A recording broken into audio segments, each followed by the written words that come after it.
Hi, everyone. Welcome to today's training on an orientation to family preparedness plans in California. I know people are still signing in, so we'll give it a second before we jump into the substance. But while we get into that and people are signing in, I'll just take a brief moment to introduce ourselves. So I am Veronica Garcia. I'm joined today by my two colleagues, Rachel Prandini and Mio Tenecora, who will be presenting on today's topic for all of you all today. Before we jump in, just a little bit about the Immigrant Legal Resource Center. Many of you are familiar with our organization and the work that we do, but for those who might be new, and today might be your first training or first interaction with ILRC. Just to let you know, we are a resource center. We work primarily in three areas. We offer technical support and legal assistance to legal advocates. In immigration, we do a lot of community work and community trainings like the one we are doing today. And we also do policy advocacy around fair and just immigration laws. We are going to start with a brief overview of what is family preparedness and why it matters. This will be followed by a closer look at childcare planning in California, as well as rights that children have in the educational system, so educational rights also in California. And then we will end today's presentation with going over some tips for sharing family preparedness information and how you could go about sharing this with your community members or putting on your own family preparedness training for people that you work with. Okay, so let's jump right in into the topic of today. So first, let's talk about what actually is part of family preparedness, right? So what does it include? When we're thinking about family preparedness, right, it includes a lot of different components. Today, we will be focusing mostly on childcare planning. That will be the focus of today's presentation and what that looks like in California. We know that every state will be different, right? So there might be some differences, right? But we will be focusing on that today, as well as preparing, right, for your family in case of an emergency, in case a parent is not there or something changes in your family. We also think of family preparedness, including things like know your rights. So it's important to know what rights you have as an individual, as a family, and how you could exercise those rights. It also includes understanding your immigration options, right? So if you haven't had that legal consultation with someone, what does that look like? How can you go about accessing that information so that you could plan accordingly based on the facts of your case?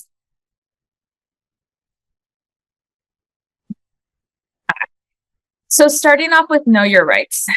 We start off with this because it's a basic thing that people could do to prepare themselves is understanding what rights they have if they encounter immigration, right? So like I mentioned, family preparedness could be used in a lot of different settings. Today, we're thinking about it through the immigration lens. So what happens to an individual who might be worried about having an interaction with immigration, right?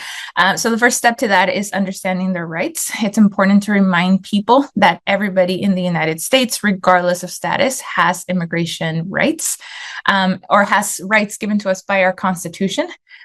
These rights are the same for everybody, right? Regardless of what their immigration status is. These rights include things like remaining silent, a right to have a legal process, the right to refuse to sign any documentation, the right to not have to produce documents, and then the right to protect themselves against unlawful searches and seizures, right? It's really important that people understand this and that they understand how to exercise these rights as they're navigating their own path, right? As they're thinking about family preparedness. We're not going to deep into these today or explaining how people go about or what it means in different spaces. We have a training on our website. We have the link here so people could access it and to learn how they could go about either understanding their rights or even thinking through how to give a know your rights presentation as part of that community engagement, right? But it's important to start with that step of knowing what rights they have.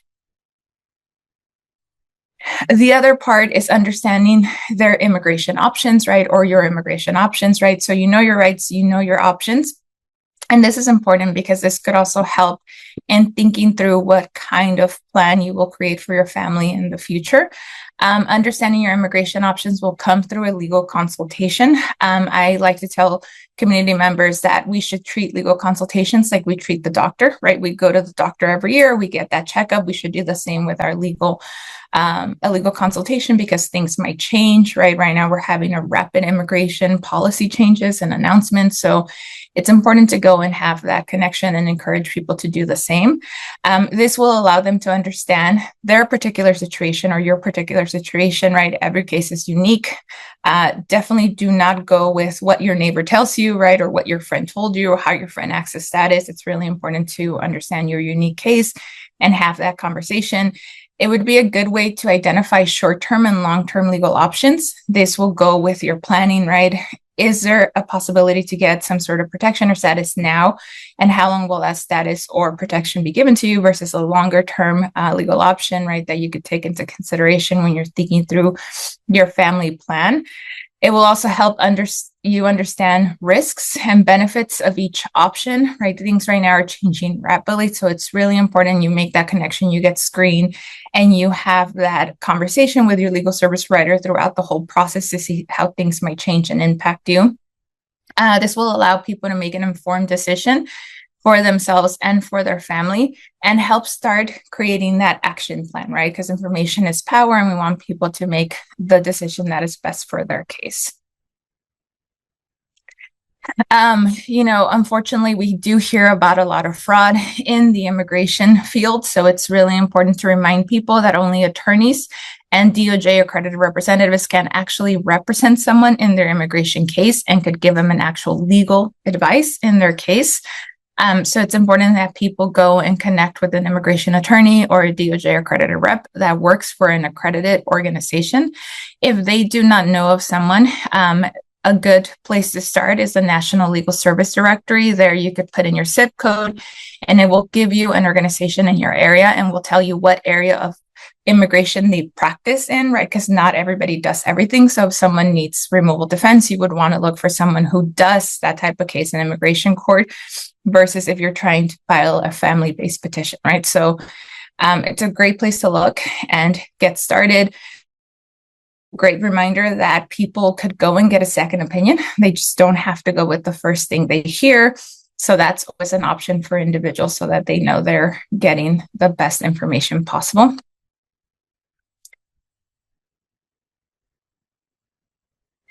And then now jumping into, what does it mean, family preparedness in this context, right? So like I mentioned, every family, not just immigrant families, should have a plan for their children, should they not be able to care for them, right? The idea is that you would have a conversation with your family, you would put a plan in place so that your wishes and your desires for your family and your children are respected if you can't be there, right? Or are respected if the parent can't be there because of an emergency or other situations. We understand that this is a really emotional topic for parents to think about, right? And also for advocates to guide families in, right? Because it's a very emotional topic. It's really important that throughout the process, we remind people that open communication is key, as well as understanding where different families might be and reiterating that things might look different for different families. This will be a great way for them to exercise their agency, right? And knowing that their wishes for their children are clear if they're not available, right? So they will continue to be able to care in that sense for their kids. Like I mentioned, right, childcare planning, the most important aspect is communication. It's difficult, and the conversation that you might have with your children will differ depending on their age, but it's important to keep that line of communication with them, as well as whoever you are thinking of being a potential caregiver. And if anything changes in your case, that you have that conversation with them and update the different parties that might be impacted so that everybody's aware of what your wishes and desires are. And then it's not a one size fits all. Everybody has different needs, right? And different situations and different desires for their family. So it's important that people have that clear discussion and understand that what works for someone else might not work for them. We're going to cover different options in depth in a bit. And it's important that people understand what might lead someone to pick option A versus option B, and it's okay if your plan doesn't look like anyone else. A plan should take into consideration what you wish for your children, right? Do you wish that your children remain in the United States versus going to the home country? Are there any special circumstances in the case, such as like custody disputes, or maybe prior custody orders, or possibly your child needs more care because there's some medical issues in that case. So it's important to take all that into consideration as you're going forward.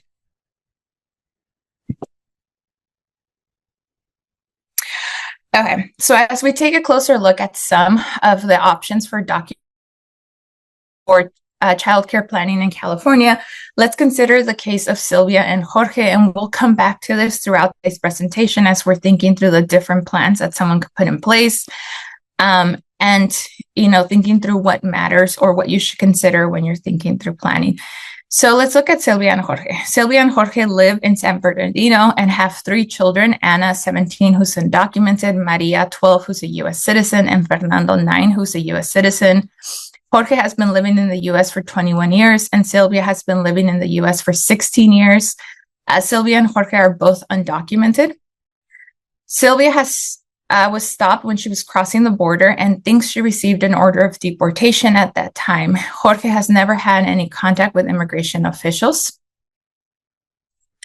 Aware of the assault on immigrants, Sylvia and Jorge are making a plan for their family in case either of them come in contact with Immigration and Customs Enforcement, ICE officers. They have an appointment to meet with a nonprofit legal service provider in Los Angeles to investigate their immigration options. They also attended a community presentation to learn their rights if ICE comes to their home or stops them on the street or traffic stop. They are most concerned about what will happen to their children if they are deported. Their goals are allow Ana to stay in the U.S. to finish high school while living with Jorge's sister Luisa, and coordinate for Maria and Fernando to travel back to Mexico to be reunited with them. In the interim, they would also stay with Luisa. Luisa is also undocumented, so if she too was unavailable, Ana would stay with her best friend's parents, who are LPRs, and the younger children would temporarily stay with one of Sylvia's employers of 15 years, who are U.S. citizens. Their biggest fear is that their children will be taken away by child welfare. Okay. So we are now going to shift, keeping that example in mind, we're going to shift into talking about options for child care planning in California, of which there is a spectrum of options that we will go over today. Please keep in mind that today we are talking about California law, and that every state has different laws that may mean that there are different additional options outside of California to look into. In California today, we're going to be covering options ranging from informal. So example, a grandma is taking care of a kid temporarily after mom is deported or has only a letter from the mom stating that she can authorize medical care for them.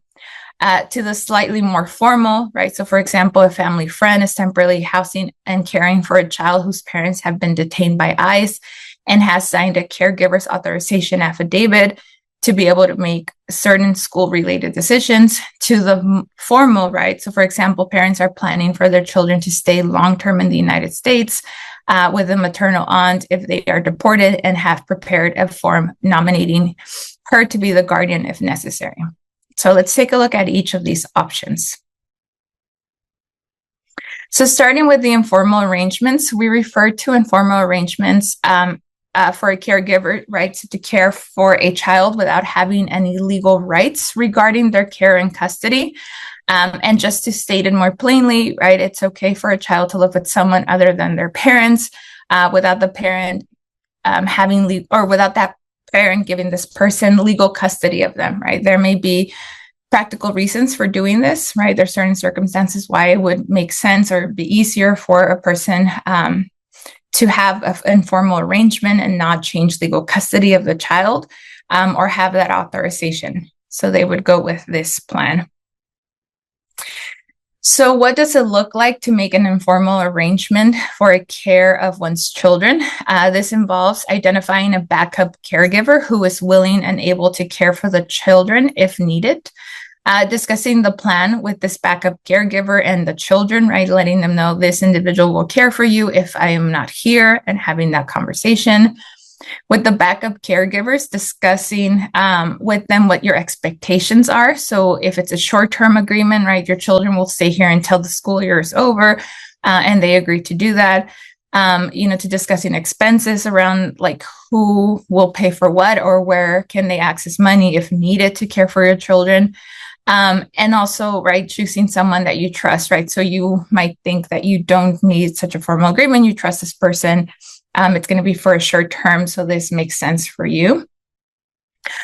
When talking with children about this, right, it's going to depend on what the age of your child is, or the age of the child is, right, and what kind of conversation you have with them about this. In an age-appropriate way, right, you want to let them know who would take care of them, who will pick them up from school, right, if the parent's not there, or who maybe they would be able to call if the parent's not there. For whatever reason, it's important to keep it simple, right? When you're talking to the child, be direct.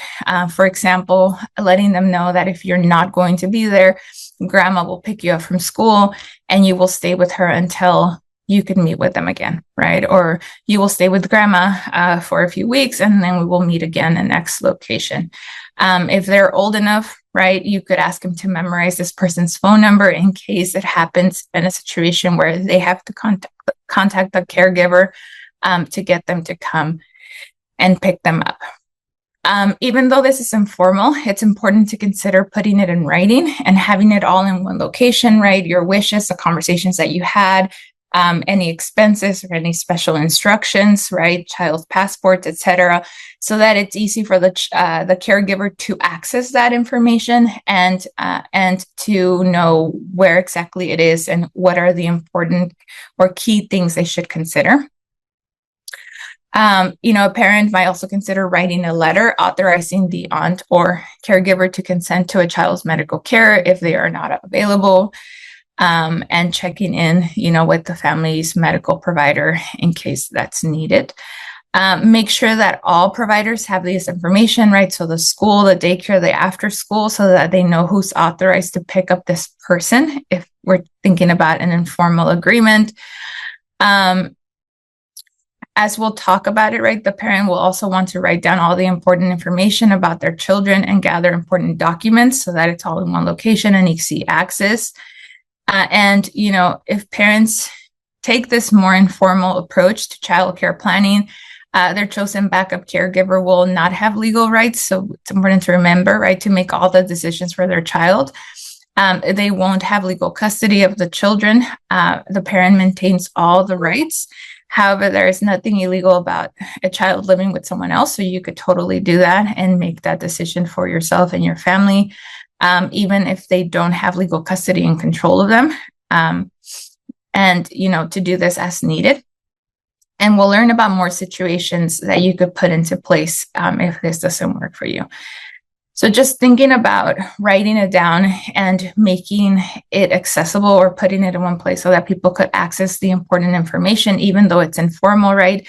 You could still organize it and have all the required important documents in one place so the caregiver could access them.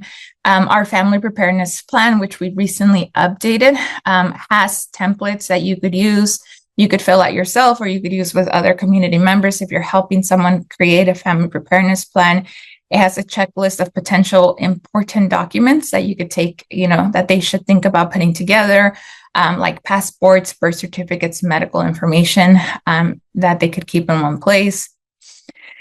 It also has a template of the child's important information, right? So their legal name, birth date, cell phone, if they have one, what school they go to, who's the teacher, what classroom they're in, if they're in after-school programs. This could all facilitate how the child or the caregiver navigates picking up the child and taking care of the child while the parent's not there. And then also a sheet for important emergency numbers and important contact information, right? Like a doctor or other family members that could, take care of them in case of an emergency arising, right? And this is all to simplify and organize your child care plan, even if it's informal, so that people could continue to exercise the wishes that you might have. So I am going to now pass it to Rachel, who's going to walk us through the Caregiver's Authorization Affidavit. Thank you, Vero. And hello, everyone. My name is Rachel. I am going to be, thinking as Vero introduced of the options under California law for childcare planning as a spectrum. Vero talked about, what we can do if the family just wants to make an informal arrangement and really just get organized in advance, choose their backup caregiver, and communicate about their plan. So then on the spectrum, next we have the option in California of a caregiver's authorization affidavit being used, and then following that, I'll talk about guardianships as well. So in California specifically, we have a legal document called the Caregiver's Authorization Affidavit that is created by our state law, and it still is really an informal arrangement for care, but it provides limited rights to the caregiver. And there were several changes made to the Family Code section that governs affidavits by a law that was passed in 2025 called AB 495, the Family Preparedness Plan Act. This went into effect on January 1st, so I will point out some of the changes that law has made to caregivers' authorization affidavits and also to the guardianship options under California law. So this form, the Caregiver's Authorization Affidavit, is an informal and simple option to consider in California. It does not need to be signed by parents, so it's something that can be filled out even after a separating event. But today we're talking about family preparedness planning, and a lot of times families want to make these plans in advance. It's fine to fill this form out in advance. It can provide families some peace of mind to have it sorted out. We would just suggest that the caregiver, who is going to be the person who signs it, doesn't sign and date it unless or until they actually need to use it. This form, when signed, allows any caretaker to enroll a child in school. If the caregiver who's signing it is a relative of the child, and we'll talk about the definition of a relative, they can also use the form to consent to medical care for the child, medical and dental, as well as mental health care for the child. Nonetheless, this form does not change custody at all, and it does not impact parental rights. If you want to, read more about the form, this is created by and was updated in Family Code section 6550 and 6552 through those sections. So it was really created to be employed in two specific scenarios. One is schools, and the other is medical settings. So I'm going to talk about, what it can be used for in those different settings.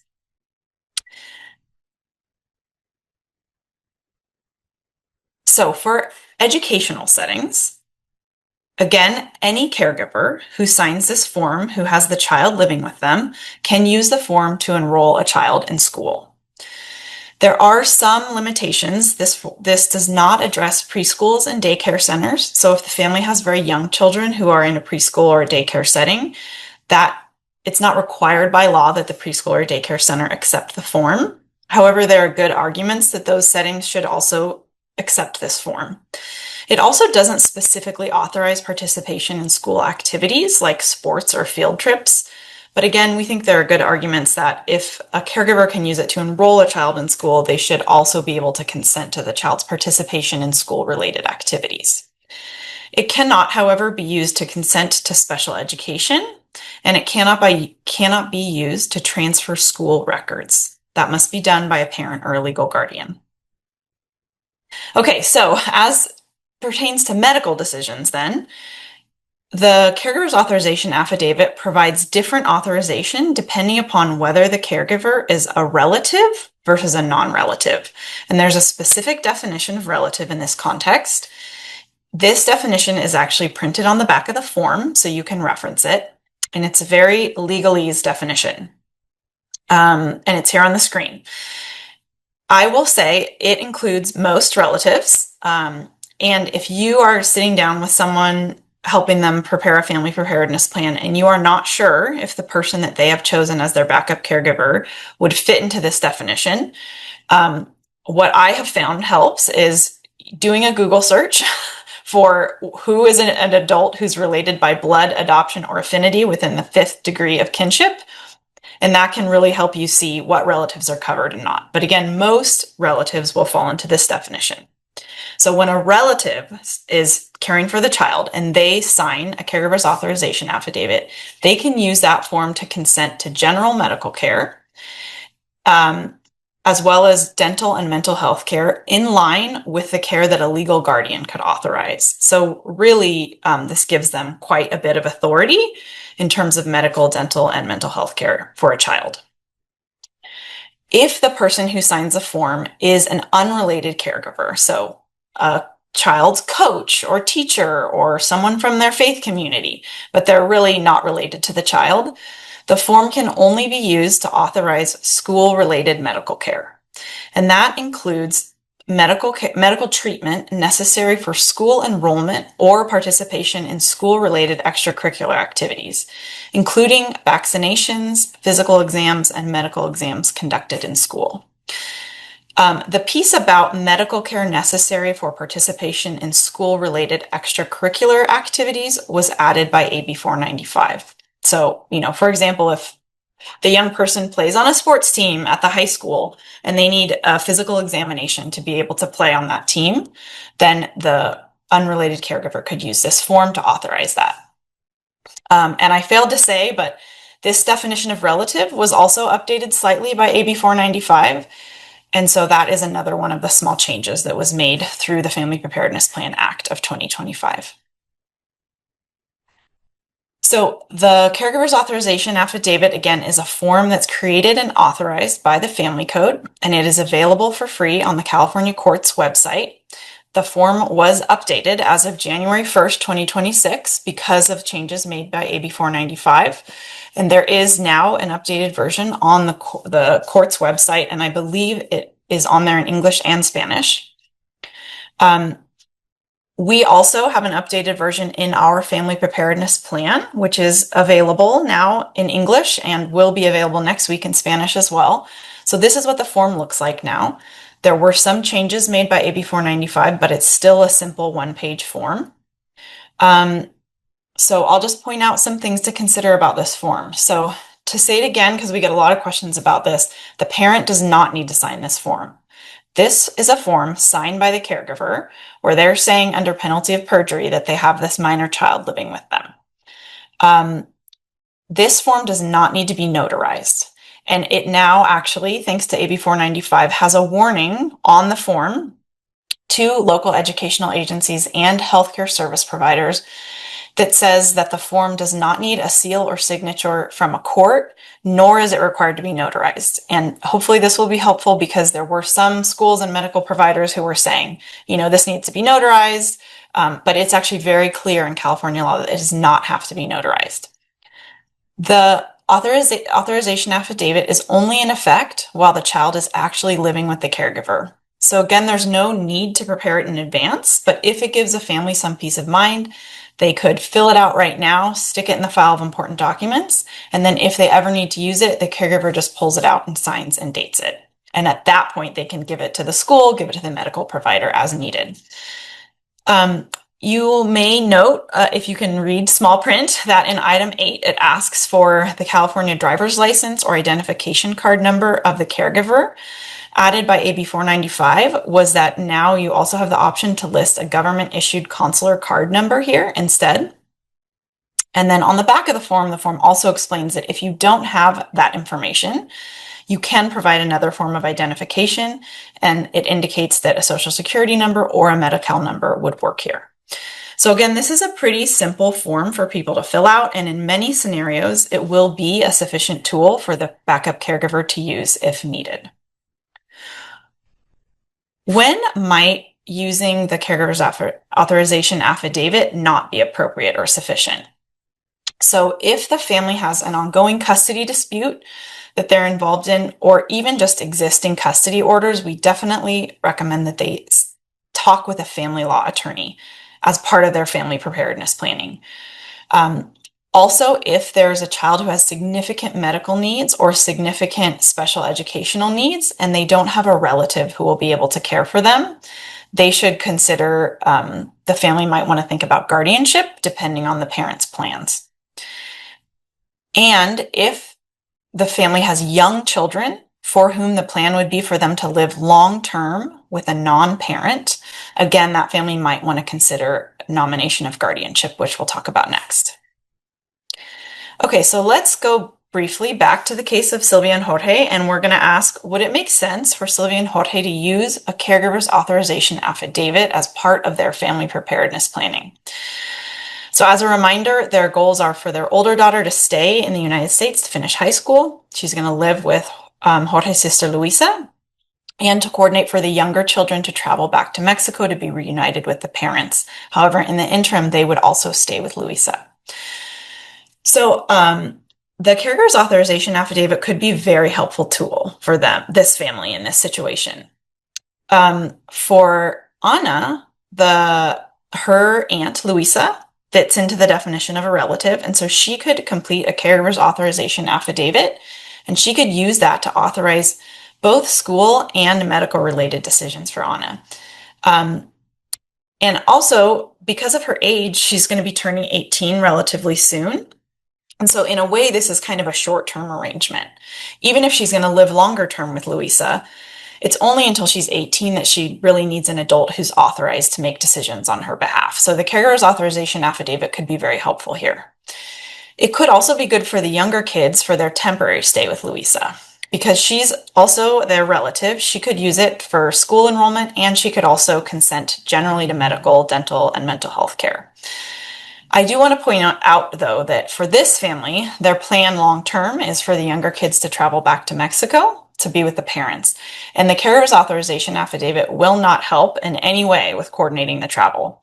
Remember, this is a state law form that was created for two specific purposes, for school and for medical decisions. So in terms of the travel, some things to think about for this family would be, right now, we would want to be ensuring that the parents have already gotten the children their US passports. That becomes much more difficult to do if the parents are no longer in the United States. The family may want to check with the consulate to see if the children have dual citizenship.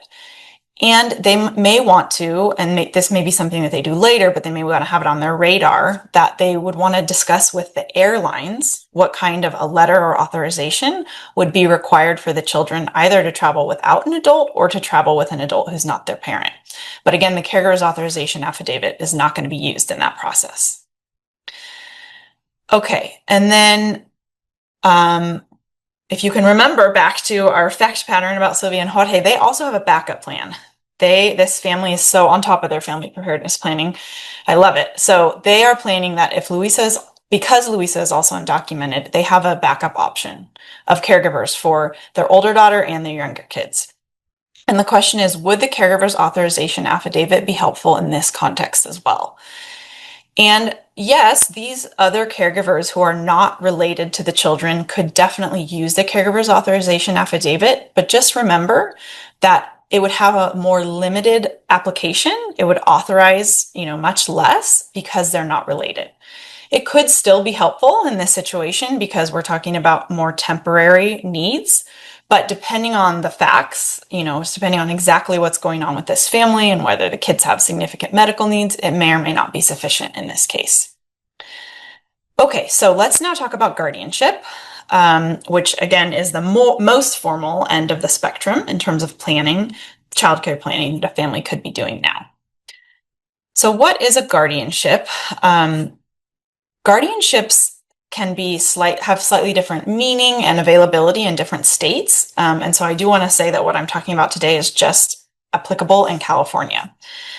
Guardianship is traditionally a legal process in which a non-parent files a petition with the probate court to ask for legal custody of a child. As of January 1st, because of the Family Preparedness Plan Act of 2025, we actually have two different options now that can be used in family preparedness planning in California. So we have a traditional guardianship, and we now have this option of a joint guardianship that can be used for the first time in this context of family preparedness planning. So looking first at traditional guardianship. In a traditional guardianship, once a guardian has been appointed by a California probate court, that person has full legal and physical custody of the child, meaning they can make all decisions on behalf of the child. One way of thinking of this is that they essentially step into the shoes of the parent. They, just like a parent, are fully responsible for the child, and they also will need to act in the child's best interest. In a traditional guardianship, when a guardian is appointed by the court, it does not terminate the parent's parental rights, but the existence of the guardianship does suspend the parent's parental rights while the guardianship is in place. So parents should be made aware of this. The guardianship actually changes legal custody of the child from the parent to this guardian, and it suspends the parent's parental rights while the guardianship is in place. Generally, guardianships stay in place until the child turns 18.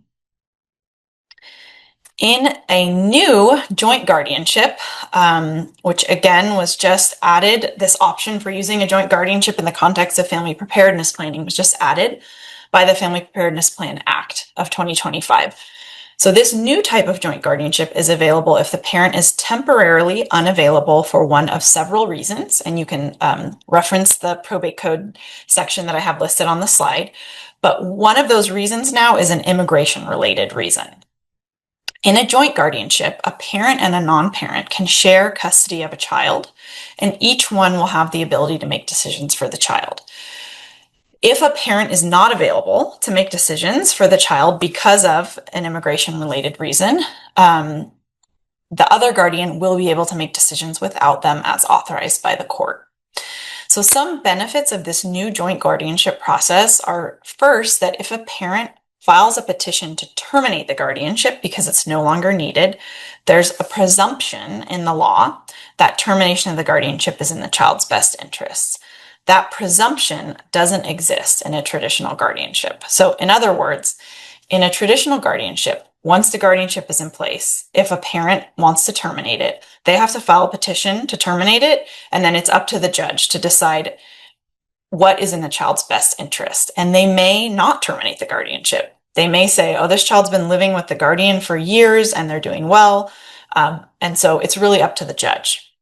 In the context of this new joint guardianship, there will be a presumption that terminating the guardianship is in the child's best interest. And so it's more likely that a judge would terminate the guardianship. The other big benefit of this new joint guardianship process is that all records and documents in the proceedings are confidential under California law. And traditional guardianships, for the most part, those documents are considered public records, and so they are not confidential. So this is a pretty significant change. Some considerations in terms of who can serve as a guardian if a guardianship is needed. So the guardian needs to be over the age of 18. They do not need to have immigration status, and that's very clear in the probate code and the family code. They do not have to be a family member. A guardian could be related or unrelated.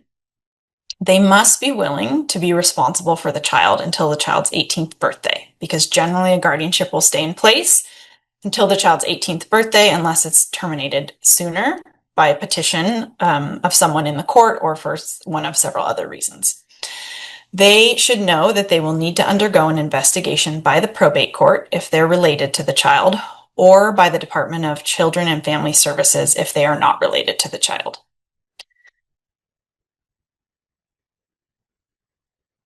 Okay, so as we've discussed a little bit, and as I want to reiterate, a guardianship is really only needed if if a parent is unavailable or unwilling to care for the child. So a guardianship is not appropriate when a child is still living with the parent or parents. So it's not something that we're saying as part of your family preparedness planning, you would go out and put a guardianship in place right now. However, there is a step that a parent can take now as part of their family preparedness planning if they feel that a guardianship would be appropriate for their children if they are not available to care for them. And what that looks like is nominating the backup caregiver that they've chosen to serve as their child's guardian. So parents can use a judicial council form. So this is a court form that you can get online for free called the GC-211. And again, it's pretty simple, single page form. They can use that form to nominate someone to serve as their child's guardian. And they could fill this out now as part of their family preparedness planning and put it in their file of important documents. Again, this form would never be used unless the person actually, unless the parent actually became unavailable and then that person actually went and filed for guardianship.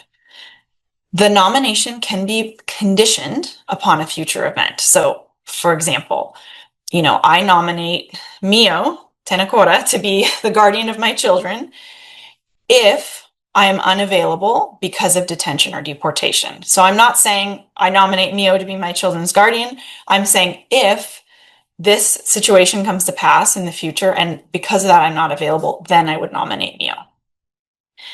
And so a parent signing this form now, nominating a guardian, does not guarantee that that person will for sure be appointed the children's guardian by the court, but it does make it much more likely. So the probate court will give the parent's nomination form due weight if a guardianship petition is filed, meaning they will be much more likely to appoint that person as the child's guardian because they know this is what the parent actually wants. This was the parent's plan for the children. And then just a note that if a family gets to the point where a guardianship is actually needed, which again would be only in the future if a parent was actually detained or deported and not available, it is a whole kind of legal process to file a guardianship, but a lot of counties have self-help guardianship services at their county courthouse or county legal aid offices that can assist families with this. And so nomination of guardian can be done for traditional guardianships as well as these new joint guardianships. If the parent, wants to nominate their backup caregiver to serve as the child's joint guardian, which again would be a guardianship where the parent will be appointed with the backup caregiver, they need to list the circumstances in which the nomination of guardianship would go into effect on the form GC-211. So for example, they could say something like, pursuant to this probate code section that I have listed on the screen, this nomination of guardianship shall only take effect upon my detention or removal from the United States. So they're making it clear that it would only take effect in these certain circumstances. And they could specify, only a joint guardianship if that's all that they want, if they would not want to do a traditional guardianship. Okay, so when might a guardianship be necessary? Again, this is like the more formal end of the spectrum of options. It might be necessary when a child needs significant advocacy. For example, a child has significant medical needs. It may be necessary when a parent has been removed and will not be reunited with the child for the foreseeable future. Sometimes a guardianship makes sense if a parent is going to be detained for an extended period, but there can be pros and cons to that because, again, remember that in a traditional guardianship, the parent will temporarily sort of lose their parental rights. They will be suspended while the guardianship is in place. So this could actually be a good situation in which to consider this new joint guardianship. So the parent is appointed a joint guardian with the backup caregiver, and they're not having their parental rights suspended. Or if a young person has expressed a desire to remain in the United States long term and the parents are not available to care for them. When is a guardianship not needed? So just to say it again, it is not needed if the parent and the child are currently together. So if there has been no separating event, like detention or deportation, but the family's just planning right now, they don't need to put a guardianship in place. And in general, a court wouldn't grant a guardianship because the child is living with the parent and it's not necessary. A guardianship is also not needed if a parent and child are going to be reunited in the foreseeable future. Because again, remember, it changes legal custody in a traditional guardianship and it suspends parental rights. So you don't want to do that if a child is going to be reunited soon with a parent. Okay, so let's again look at the case of Sylvia and Jorge. So would it make sense for Sylvia and Jorge to nominate a guardian for their children as part of their family preparedness planning? So I'm going to say probably not. So Anna is close to turning 18 when in California, guardianship expires by operation of law. So it's not clear that it would be needed or add much, especially because Luisa is related to Anna. So she can complete a caregiver's authorization affidavit to Anna in school. And then she can also use it to make the whole range of medical and dental decisions needed. And for the younger children, because the plan really is for them to return to Mexico to be reunited with mom and dad, we would probably not want to put a guardianship in place for them here in California, right? We're just talking about them staying temporarily with Luisa. And because, again, Luisa is a relative caregiver and she's going to care for them short term, she can use the caregiver's authorization affidavit. I just want to make one final note about kind of tools under California law for childcare planning before I pass it over to Mio, which is we are not recommending using powers of attorney for childcare planning. And that is because, wrong side, in California, custody of a minor cannot be transferred from a parent to a non-parent without an order from a judge. And this depends on state law. In other states, it is actually possible to transfer custody, but in California, you cannot do that with a document called, something like a short-term guardianship, for example. That does not transfer custody or otherwise work to address childcare planning. There are some possibilities, and I saw some questions in the chat box about, it is possible to write a letter as a parent authorizing a third party to consent to medical treatment for a child. And there's a family code section that governs that. If folks have questions about that, I'm happy to provide more information. It is possible to write a power of attorney authorizing someone to do really specific things for your child, but it can be very expensive because you need an attorney typically to do it. And it's complicated. It has to be done in a very clear way. And so what we're saying is it's just not really necessary or a very helpful tool in California because we have the Caregiver's Authorization Affidavit. Powers of attorney can be used to designate another person to handle your finances, make business decisions, use your money to pay your rent or mortgage, or similar actions. But again, we're not covering those things today. Okay, I'll pass it over to Mia. Thank you, Rachel. So now I'm going to be covering or talking about certain protections that children have in schools. Please keep in mind that we're focusing only on California schools. As you may already know, ICE had a prior guideline that limited immigration enforcement in sensitive locations like churches, schools, hospitals, places of worship, and areas where children gather like a playground.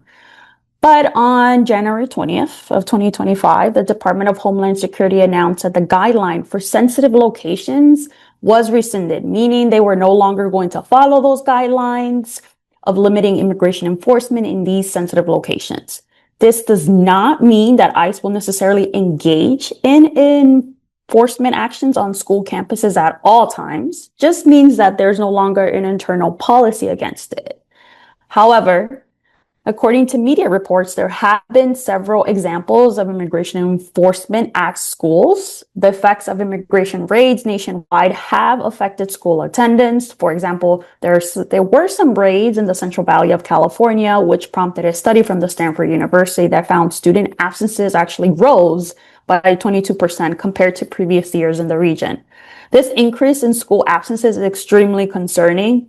Although we're seeing immigration enforcement at schools, we do want to point out that they mostly have been targeted, meaning that the federal agents had the information of the non-citizen.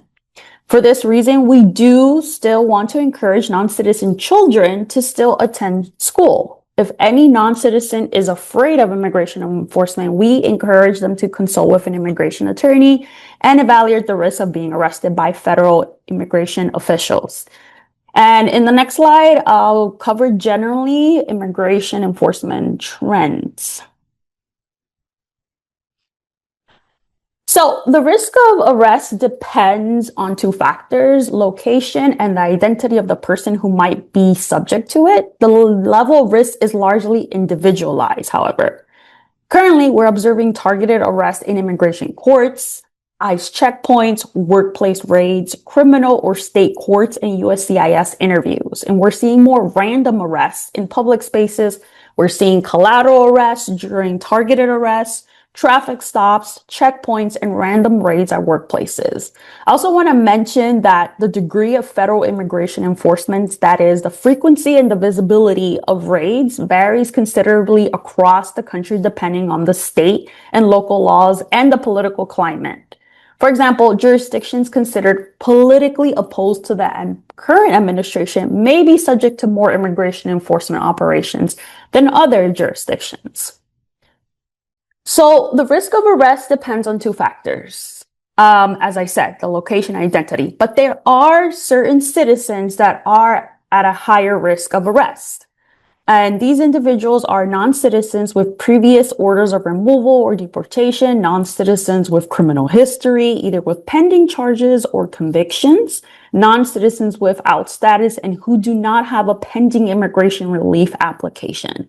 But could this change? Because immigration law is constantly changing and enforcement trends are also changing. This absolutely can change. Please follow us for updates. Despite increased immigration enforcement, I still want to reiterate that knowing your rights and exercising them is still super important. If they break the law, this information can be used against them if you're in immigration court. For that reason, we still believe knowing your rights is important. Please visit our Know Your Rights page at the ILRC website. We have a dedicated page for that, where we have recorded webinars and community resources, and it's hyperlinked on this slide.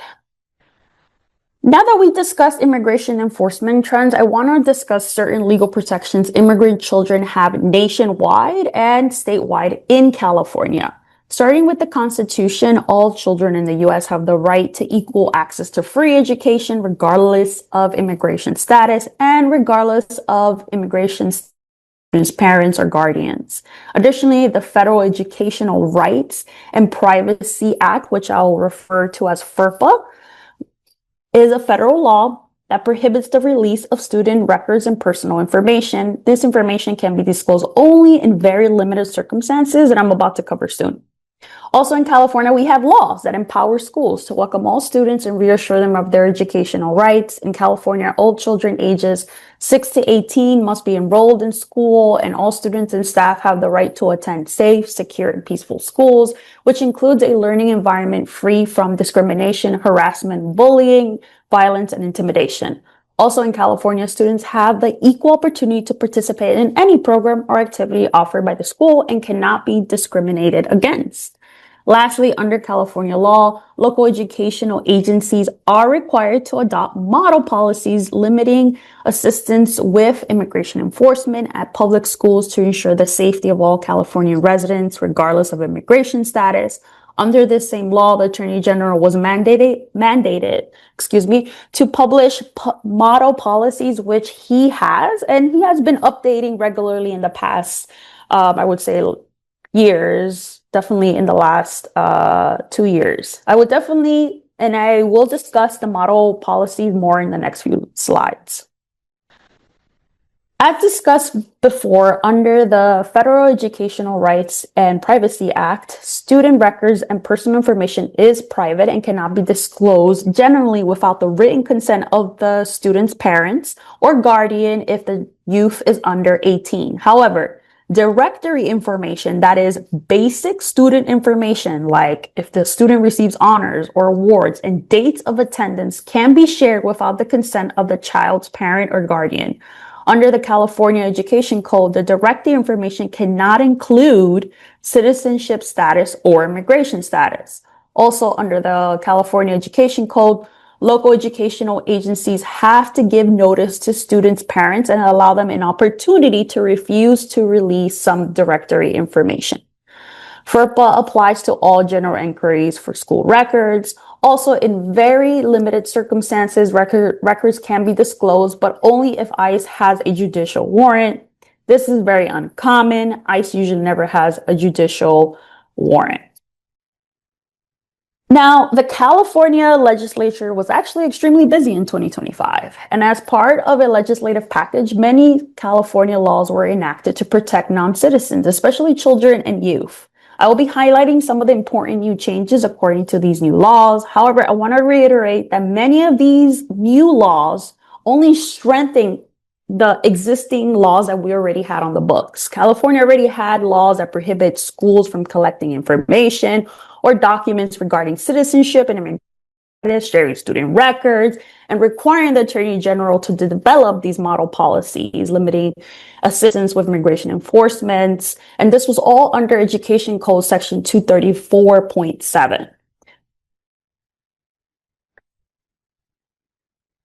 So, under AB 495, which Rachel covered, the Family Preparedness Plan Act of 2025 extended protections against immigration enforcement at child daycare facilities and California state preschool program facilities. Now, these facilities are required to report any request for information or access to a facility by an officer or law enforcement agency.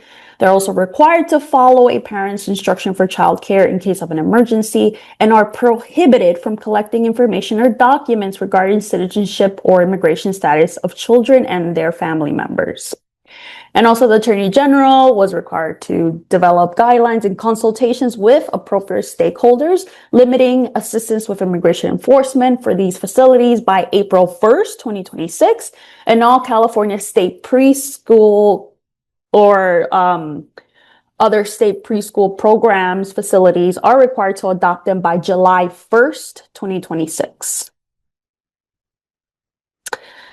Additionally, AB 49 mandates that for local education agencies, which are school districts, county offices of education, or charter schools, they are prohibited from allowing immigration enforcement officers to enter non-public areas of a school without a judicial warrant, subpoena, or court order, and are required to request valid identification from immigration enforcement officers seeking to enter the non-public area of a school site, and are prohibited from disclosing or providing personal information in school records without the parent or guardian's written consent, absent a judicial warrant or judicial subpoena or court order.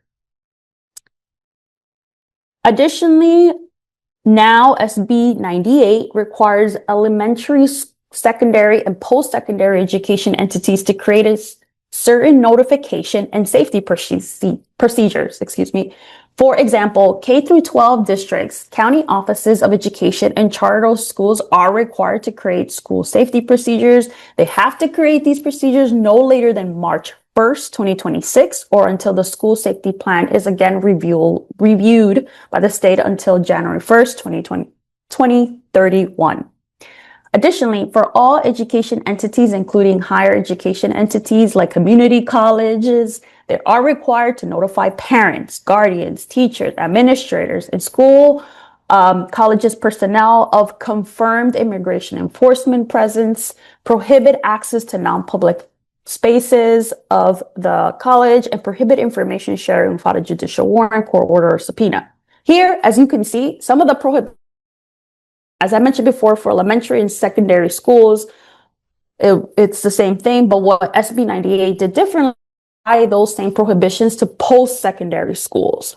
For the notification requirement, it has to consider the safety and well-being of students, employees, and community members of school. It requires there be a hyperlink to resources for families with information about their educational rights, state laws, and protect parents and students' privacy and confidentiality. And even it has to include resources available for counseling or support services. The new laws, as I said before, require the Attorney General by December 1st, 2025 to update the model policies and he has already. If you go to this link in the slide, you'll see that he already updated the guideline. It has a publication date of December 2025. So, as I said before, local educational agencies have to adopt the model policies by March 1st, 2026. And one last note that I want to highlight about the Attorney General's guidance for school is what schools should do if a parent is detained or deported. Under the guidance, the Attorney General's guidance, the school is required to do certain things.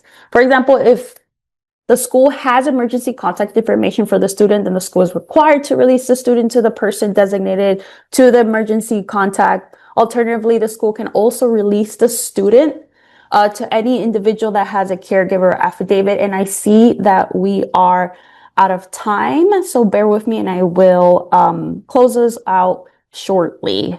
And I just want to reiterate, this is why it's so important to have your emergency contact information and updated with the schools. And these are just tips for helping prepare and also give trainings on these family preparedness plan because it's so important right now. So now, why do we want to encourage families to prepare this plan? Well, it's for several reasons. It's a plan that protects families. It also ensures easy access to important information. And the plan creates clear communication between schools, parents, children, and caregivers. And then lastly, it protects parental rights. For these reasons, we want families to have this in place. And keep in mind certain important tips when you're giving these trainings and workshops. Discussing family preparedness is a hard, sensitive subject. We never want to think of the unthinkable, especially with our children, but emergencies happen and we want to be prepared to talk about it. When discussing family preparedness, remind folks that before preparing a plan, it is best to first gather the family and talk about why the family needs to prepare for this. So the family fully understands the reasons and can have a discussion about it. This is to reduce the panic at the time of an emergency. For that reason, because it's a sensitive topic, we advise that these workshops or trainings should be done in a small group setting or a one-on-one trusted location. Some other pointers to include is just templates and checklists from our family preparedness plan to give out as handouts or providing electronic version ahead of time of these workshops. And pair it up with some know your rights information if you can. And some additional pointers, always set the expectations for and goals for the presentation. Also, you want to have very minimum and key topics that you want the audience to walk away with. Don't overwhelm them with information, and you want your presentation to be engaging. So there are different sort of tools that you can incorporate in your presentation, like skits or role playing, or have a hypothetical like today's. We had a hypothetical. And lastly, just please have additional resource materials and referral lists in case folks would want that information.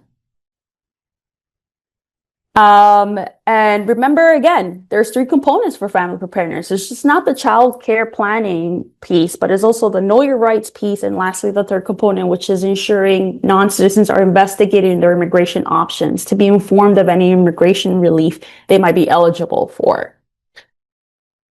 So thank you all for staying a little bit later, and we just have key next steps for you all. Please attend a Know Your Rights training and share the information with your community members. If you're a non-citizen, please get a legal consultation from a trusted legal service provider to understand your options. And everyone should, regardless of immigration status, because emergencies can happen to anyone, create a family preparedness plan to protect against any family disruption. And lastly, stay informed from trusted sources like us. Thank you so much for attending, and we hope this information was helpful.